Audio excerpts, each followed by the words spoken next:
नमस्कार दोस्तों, welcome to 10x trader. मैं हूं राजेश कुमार और आज ये बात करने वाला हूं आईडीएफसी फर्स्ट बैंक के रिजल्ट के बारे में। दोस्तों, कल सैटरडे के दिन लगभग 8 बजे के आसपास इसका रिजल्ट निकल के आया और रिजल्ट का जो रिएक्शन था वो बहुत ही मिक्स नजर आ रहा है। कोई कह रहा है कि रिजल्ट बहुत ही अच्छा है, कोई कह रहा है कि रिजल्ट बहुत ही खराब है। कुछ लोगों का मानना ये है कि फ्यूचर में बैंक बहुत ज्यादा ग्रो नहीं कर पाएगा और कुछ लोगों को लगता है कि बैंक एकदम सही पोजीशन पे है। अब यहाँ से बैंक को सिर्फ ग्रोथ ही ग्रोथ करना है, तो उसके बारे में हम डिटेल में डिस्कस करेंगे और बैंक में जो एक प्रॉब्लम है वो भी डिस्कस करूंगा और जो खास बात है वो भी डिस्कस करने वाला हूँ। तो इस वीडियो को लास्ट तक देखिएगा। तो सबसे पहले हम एनुअल इनकम स्टेटमेंट देख लेते हैं, यानी यहाँ पे हम कंपेयर करेंगे, पूरे साल का रिव्यू करेंगे कि प्रॉफिट कितना हुआ, लॉस कितना हुआ, इंटरेस्ट मार्जिन कितना था। हम सब वो ईयर ऑन ईयर बेसिस पे कंपेयर करेंगे। तो अगर मैं इंटरेस्ट इनकम देखूं तो 2023 में 22,000 करोड़ का था, वो बढ़ के अभी 30,000 करोड़ का हो गया है। यानी ईयर ऑन ईयर ग्रोथ बहुत बढ़िया मिला हमको, जो कि 33% का है। वहीं पे अगर मैं इंटरेस्ट देखूं, इंटरेस्ट एक्सपेंस कितना खर्चा हुआ, तो वो भी काफी अच्छा खासा ग्रोथ हुआ है। 10,000 करोड़ से 13,000 करोड़ पे हो गया, जो कि 37% का हमें ग्रोथ दिख रहा है। यानी इंटरेस्ट इनकम तो काफी अच्छा बढ़ा है, लेकिन इंटरेस्ट जो एक्सपेंस जो खर्चा है वो उससे भी ज्यादा बढ़ा है। तो ये एक थोड़ा सा हमको यहाँ पे नेगेटिव नजर आ रहा है। अगर वहीं पे हम नेट इंटरेस्ट इनकम देखें, यानी कि जो इनकम और एक्सपेंस को माइनस करके देखें, तो 12,000 करोड़ पिछले साल का था और 16,000 करोड़ इस साल में आया है। यानी कि यहाँ भी 30% का हमको ग्रोथ नजर आ रहा है। वहीं पे फी एंड अदर इनकम हम देखें, तो जहाँ पिछले साल 4,000 करोड़ था, अब वो बढ़ के 5,795 करोड़ हो गया है। यहाँ पे हमें एक अच्छा खासा ग्रोथ दिखाई दिया है, यानी 40% का हमें ग्रोथ दिखाई दिया। ट्रेडिंग गेन अगर देखें तो पिछले साल 325 करोड़ का था और इस बार 207 करोड़ का है।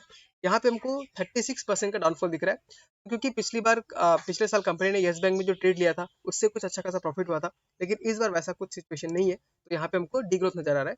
तो ये ट्रेडिंग गेन एक मामूली सा चीज है, कोई बहुत बड़ा ग्रोथ नहीं है। ऑपरेटिंग इनकम देखें, यानी कि इस पूरे में से अगर हम ऑपरेटिंग इनकम देखें, यानी कि नेट जो बिजनेस कर रही है उसमें कंपनी को कितना प्रॉफिट हो रहा है सब मिला के, तो लास्ट ईयर 17,000 करोड़ का था और अब 22,453 करोड़ का हो गया है। यानी यहाँ भी हमको 31% का ग्रोथ दिख रहा है। वहीं पे अगर हम प्रोविजंस देखें तो पिछले साल 1600 करोड़ का था और इस बार 2382 करोड़ का है। प्रोविजन हमको काफी ज्यादा बढ़ते हुए नजर आए और इसी की वजह से लोगों को बहुत ज्यादा नेगेटिव इस बैंक में नजर आ रहा है। प्रोविजन कितना बढ़ गया है, पिछले साल से 43% बढ़ गया है, जो कि बहुत ही बड़ा इंक्रीज है। और इसी प्रोविजन के बढ़ने की वजह से हमको प्रॉफिट में थोड़ा बहुत डिक्रीज नजर आया। स्केल से ग्रोथ करना चाहिए था, उतना हमें ग्रोथ नजर नहीं आया। अब देख सकते हैं प्रॉफिट बिफोर टैक्स 3,262 करोड़ का था पिछले साल और इस साल 3,855 करोड़ का हो गया, जिसमें ग्रोथ हमको सिर्फ 18% दिख रहा है। और वहीं पे अगर हम प्रॉफिट आफ्टर टैक्स देखें तो 2400 करोड़ का पिछले साल था और इस साल का 2900 करोड़ का है, जो कि 21% का है। तो अगर मैं कहूँ कि कंपनी ने कैसा परफॉर्म किया है ईयर ऑन ईयर बेसिस पे, कंपनी ठीक ठाक ही काम कर रही है। बस प्रोविजंस में थोड़ा इसको ग्रोथ नजर आ रहा है, तो ये हमको दिखाता है कहीं ना कहीं कि जो कंपनी जो लोन दे रही है उसमें थोड़ा बहुत दिक्कत है। लेकिन उसके बारे में हम डिटेल में जब देखेंगे तब हमें क्लियर हो जाएगा कि ये दिक्कत कहाँ से आ रहा है। अगर हम क्वार्टरली बेसिस पे देखें, अब देख सकते हैं यहाँ पे पिछले क्वार्टर का जो इंटरेस्ट इनकम था वो 7,800 करोड़ का था और इस बार का वो 8,219 करोड़ का हो गया है, जो कि इसका 28% का ग्रोथ दिखा रहा है क्वार्टर क्वार्टर। वहीं पर अगर एक्सपेंसेस देखें तो 33% का ग्रोथ दिखा रहा है। यानी एक्सपेंस जिस स्पीड से बढ़ा है, इनकम उतना स्पीड से नहीं बढ़ा है। तो ये एक नेगेटिव हमको निकल के आता है आईडीएफसी फर्स्ट बैंक के लिए। वहीं पे हम सीधा प्रोविजंस में देखें तो जहां पिछले क्वार्टर में 650 करोड़ का था, इस क्वार्टर में 722 करोड़ का हो गया है। यानी इस क्वार्टर में प्रोविजन जो है वो 50% से ग्रोथ किया है, जो कि बहुत ही नेगेटिव निकल के आता है इस कंपनी के लिए। अगर हम प्रॉफिट आफ्टर टैक्स देखें तो जहां पिछले क्वार्टर में 716 करोड़ का था, वह इस क्वार्टर में ओनली 724 करोड़ का है। जहां पे हमको प्रॉफिट अगर हम ईयर ऑन बेसिस पे देखें तो हमको 10% घटता हुआ दिख रहा है और क्वार्टर क्वार्टर बेसिस पे हमको 2-3% मूव दिख रहा है। यानी अगर हम रिजल्ट को देखें तो काफी फ्लैट है क्वार्टर क्वार्टर बेसिस। वहीं पे अगर हम कैपिटल एडिक्वेसी रेशियो देखें, जो कि पिछले साल 16.82 करोड़ पे था, लेकिन इस बार 16.11% पे आ चुका है। तो अगर हम देखें तो कैपिटल एडिक्वेसी रेशियो थोड़ा सा गिरता हुआ नजर आया है, लेकिन काफी फिर भी ये स्टेबल है। इसमें कोई बहुत बड़ा चिंता करने वाली बात नहीं है। अब यहाँ जो मुझे एक चीज जो बहुत प्रॉब्लम दिखाता है वो है आपका शेयर होल्डर्स फंड। अब देखिए यहाँ पे 2023 में 25 करोड़ का था, 25,721 करोड़ का था, अब बढ़ के वो 32,161 करोड़ का हो गया है, जो कि आपको 25% का ग्रोथ दिख रहा है। अब शेयर होल्डर्स फंड का मतलब दोस्तों क्या होता है कि यहाँ पे नंबर ऑफ शेयर होल्डर्स कितने हैं। मान लीजिए अगर पहले सिर्फ 10 शेयर होल्डर्स थे, तो जो भी प्रॉफिट होता है वो उन 10 से बढ़ रहा है। लेकिन अगर शेयर होल्डर्स बढ़ गए, अब वो सेम प्रॉफिट ज्यादा लोगों में बट रहा होगा, यानी एक शेयर होल्डर को जो प्रॉफिट का हिस्सा है वो कम मिलते जा रहा है। इसको हम बोलते हैं इक्विटी डाइल्यूशन। यानी बहुत ज्यादा कंपनी इक्विटी ला रही है, अपने एम्प्लॉयज को ई देती रहती है और नया नया फंड रेज करती रहती है, जिसकी वजह से इस कंपनी का जो इक्विटी है वो डायलूट हो रहा है, जिसकी वजह से ईपीएस घट रहा है। और ईपीएस घटेगा, आप जानते हैं ईपीएस मतलब अर्निंग पर शेयर। अगर पर शेयर का अर्निंग घटेगा, कंपनी कितने प्रॉफिट बढ़ाते रहे, कंपनी का शेयर प्राइस उतना नहीं बढ़ेगा। इसलिए हम देख सकते हैं कि कंपनी का शेयर प्राइस बहुत ज्यादा मूवमेंट हमको अभी तक नहीं दे पा रहा है। अब हम कंपनीज के कुछ पॉजिटिव चीजों के बारे में देखते हैं जो कि लॉन्ग टर्म में ज्यादा मैटर करेगा। हम क्वार्टर में जो थोड़ा बहुत अप डाउन हमको दिख रहा है, ये चलते रहता है। कोई बिजनेस हमेशा हर क्वार्टर हर दिन ग्रोथ करती नहीं रहती है। कुछ फेज ऐसे आते हैं जहाँ पे हल्का फुल्का हमको डाउनफॉल नजर आता है। तो अगर हम मेन चीजों पे देखें जो कि कॉस्ट टू इनकम रेशियो, जैसे यानी कि आपको इनकम करने के लिए कितना खर्चा करना पड़ रहा है। मान लीजिए अगर आपको 100 रुपये इनकम करने के लिए आपको 100 रुपये खर्चा करना पड़ रहा है, तो आपका कॉस्ट टू इनकम हो गया 1%।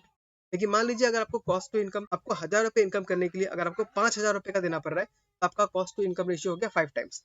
तो ये कॉस्ट टू इनकम जितना कम होगा उतना आपके लिए बेटर होगा। तो आप देख सकते हैं 2019 में जो कॉस्ट टू इनकम रेशियो 95% था, अब वो घट के 72% पे आ गया। तो ये काफी अच्छा खासा डिक्रीज हुआ है। लेकिन इससे भी अच्छा हम कब मानते हैं, जब लगभग 45-50 के आसपास हो। तो बैंक को इस फील्ड में अभी और भी काम करना है। और वी वैद्यनाथन ने कहा है कि लगभग 2026 के बाद ये कॉस्ट टू इनकम रेशियो काफी अच्छा खासा हमको डिक्रीज होता हुआ नजर आएगा। नेक्स्ट अगर देखें, यहाँ पे कॉस्ट टू इनकम रेशियो को उन्होंने बाइफरकेट कर दिया, यानी कि हर अलग अलग सेगमेंट का अलग अलग हमको दिखा रहे हैं। तो रिटेल, रूरल और एसएमई का देखें, जहाँ पे मेन ये जो बैंक काम करना चाहती है, वहाँ पे काफी अच्छा खासा हमको इंप्रूवमेंट दिख रहा है। 63% से 55% पे आ गया। यानी कि रिटेल बैंकिंग में जो कॉस्ट टू इनकम रेशियो है वो जगह पे पहुंच चुका है, 55% पे आ चुका है। इससे भी नीचे अगर होगा तो प्रॉफिट बहुत अच्छा बढ़ सकता है। होलसेल बैंकिंग में देखिए तो cost to income ratio already पहले से कम था, 38% से 33% में था। तो यहाँ ऑलरेडी हमारा जो एम है, टारगेट है, वो पूरा हुआ है। वहीं पे अगर हम क्रेडिट कार्ड बिजनेस का कॉस्ट टू इनकम रेशियो देखें तो वहाँ 240% था पहले। यानी पहले क्योंकि जब बिजनेस नया स्टार्ट होता है तो नए कार्ड इशू करने पड़ते हैं, कंपनी लॉस में होती है, तो इसलिए 240% था। अब वो घटते घटते 116% पे आया। तो ये भी जो है कॉस्ट टू इनकम रेशियो काफी हाई है। लेकिन वी वैद्यनाथन जी ने कहा है कि धीरे धीरे करते करते FY26 के बाद ये काफी अच्छा खासा डिक्रीज हो जाएगा और ये भी प्रॉफिटेबल हो जाएगा। यहाँ पे आप देख सकते हैं जैसा वी वैद्यनाथन जी ने कहा था, अगेन जो उनका टारगेट था वो हमको यहाँ पे काफी अच्छा खासा दिख रहा है। पिछले 5 साल में कंपनी ने हर साल 40% CAGR से ग्रो किया है। आप देख सकते हैं 1000 करोड़ से हमारा 6000 करोड़ तक प्रॉफिट पहुंच चुका है। तो हमने कंपनी का जो ओवरऑल फाइनेंशियल है वो देख लिया। अब अगर मैं अपना ओपिनियन शेयर करूं तो मुझे लगता है कि कंपनी ने इस बार भले ही थोड़ा रिजल्ट जो है फ्लैटिश पेश किया है, लेकिन फ्यूचर कंपनी काफी अच्छा है, काफी अच्छा खासा ग्रोथ दिखा रही है। आप देख सकते हैं यहाँ पे फिर से एक बार, ये हमको 5 साल का यहाँ पे रिव्यू दिख रहा है शॉर्टकट में। जो बैंक का प्रॉफिट था वो 3000 करोड़ लॉस था, फिर 2000 करोड़ का लॉस हुआ, फिर 450 करोड़ का प्रॉफिट हुआ, फिर 145 करोड़ का प्रॉफिट हुआ, फिर 2023 और 24 आप देख सकते हैं कितना अच्छा खासा ग्रोथ हमको यहाँ पे दिख रहा है। 2400 करोड़, फिर लगभग 3000 करोड़ के आसपास हम लोग का प्रॉफिट पहुंच चुका है। तो बैंक में शॉर्ट टर्म में थोड़ा बहुत प्रॉब्लम हो सकता है, लेकिन अगर आप लॉन्ग टर्म तक होल्ड करना चाहते हैं तो इसमें अच्छा खासा प्रॉफिट आपको मिल सकता है। और जिन्होंने पेशेंस दिखाया है, होल्ड किया है, ऐसा नहीं कि बैंक ने उसको प्रॉफिट नहीं दिखाया। 2020 के लोज से अगर हम देखें तो स्टॉक ने हमको ऑलरेडी 4 गुना का रिटर्न दे दिया है। जहाँ पे स्टॉक एक बार 20 रुपए के आसपास घूम रहा था, वहां से वो 100 तक पहुंच गया था। यानी 5 गुना का रिटर्न स्टॉक ने ऑलरेडी दिया है।